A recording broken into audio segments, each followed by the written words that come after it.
అయిపోయిందండి, టైం దగ్గర పడిపోయింది. ఇప్పుడు ఎప్పుడైతే 175 175 అని విర్రవీగుతున్నారో అటు 5 తీసే మధ్యలో 7 తీసేసాం అనుకోని 15 ఉంటుంది. పోనీ ఇటు 5 తీసేస్తే 17. అంతకుమించి వీళ్ళకి ఎక్కువేమి రావు. మేము చూస్తూనే ఉన్నాం మొన్న పిఠాపురంలో ఎలా పంపించారో కన్నబాబు గారిని అక్కడ. ఇక నగిరి వచ్చేటప్పటికి నగిరిలో నేను ఇంటర్మీడియట్ వరకు శ్రీకాళహస్తిలో చదివాం. స్వీట్లు పంచి టపాకాయలు కాల్చి ఎలా అందో చూసారు. అలాగే కొత్త భాషలు చెప్పారు గుడ్ మార్నింగ్. ఆవిడ మటుకు ఘోరంగా వెళ్ళిపోయే ఫస్ట్ క్యాండిడేట్ ఆమె.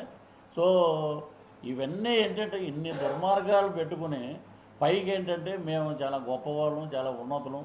ఇప్పుడు పృథ్వీరాజుదే కరెక్ట్ అంటే మరి అంబటి రాంబాబుది ఏమైంది, అవంతి శ్రీనివాస్ ఏమైంది? నాయకులు కూడా తెలుసుకునే రోజు దగ్గరలో ఉంది. ఇంకెంత మహా అంటే ఇప్పుడే మేము లెక్క పెట్టాం, కౌంట్ డౌన్ స్టార్ట్ అవుతుంది. జూన్ 4 అంతే.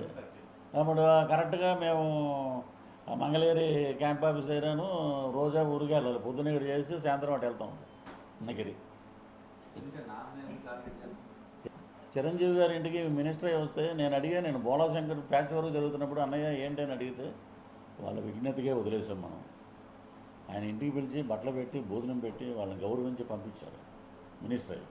వాళ్ళ విజ్ఞతకి వదిలేసాం, మనకెందుకు లేరు పోనండి, వాళ్ళ కర్మ వాళ్ళు. అది హృదయం. ఈమె వచ్చేసి ఒక దరిద్రుడు జైలుకి వెళ్తే ఒక దరిద్రుడు సపోర్ట్ చేసి ఎంత తప్పండి అది?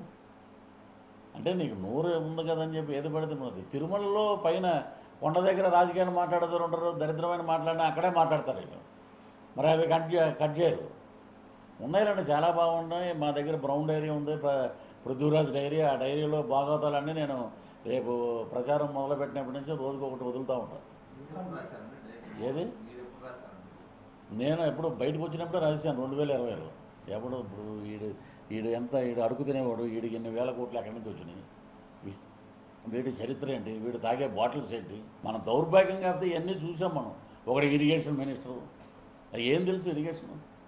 ఆ రోజా గారు అయితే నెంబర్ 1 స్థానంలో ఉందంట, 27లో ఉంది మంది. ఏముంది? ఇవ్వండి. ఇప్పుడు ఎక్కడైనా సమీక్షలు ఉన్నాయా?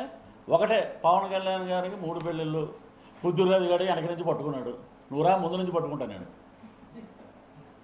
మరే ఇవే మీకు కావాల్సింది. ప్రజలు ఏం చేస్తున్నారు, ప్రజలకు మేము ఏం చేసాం?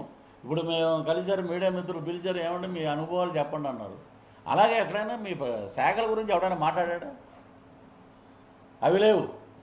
2 చోట్ల ఓడిపోయాడు. రోజా గారు 2 చోట్ల ఓడిపోయింది తెలుగుదేశంలో ఉన్నప్పుడు. ఇవి ఏంటంటే ఎలా ఉన్నాయంటే, పోనీ మేము చెప్పకూడదు. అప్పుడు ఉన్నప్పుడు చూసాం పవన్ కళ్యాణ్ గారు అయితే భీమవరంలో గెలిచాడండి ఆయన చెప్పి ఆపారు. అది భూమన కరుణాకర్ రెడ్డి గారు ఏమో తిరుపతిలో గెలవల.